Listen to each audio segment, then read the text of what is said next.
بسم اللہ الرحمن الرحیم۔ جزم والے حرف کو پچھلے والے حرف کے ساتھ ملا کر پڑھیں گے۔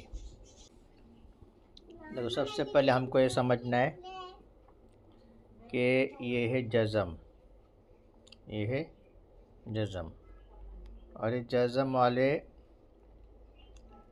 حرف کو جو اس پر جزم ہو اس کو جزم والا حرف ہے اور اس سے پہلے والا حرف ہے، تو ہم جزم والے حرف کو پہلے والے حرف سے ملا کر پڑھیں گے۔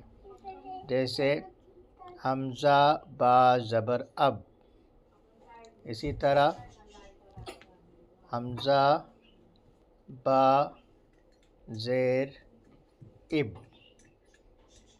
اور اسی طرح حمزہ با پیش اب، جیم با زبر جب،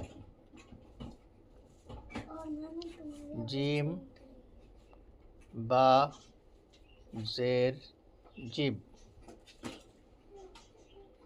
جیم با پیش جب۔ جزم والے حرف، جزم والے حرف یعنی جس حرف پر جزم ہو اس کو کہتے ہیں کہ ساکن۔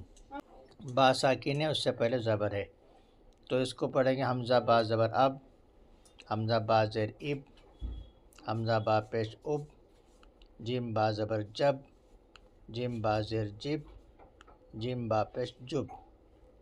اسی طرح با جیم زبر بج، با جیم زیر بج، با جیم پیش بج، سین دال زبر صد، سین دال زیر صد، سین دال پیش صد،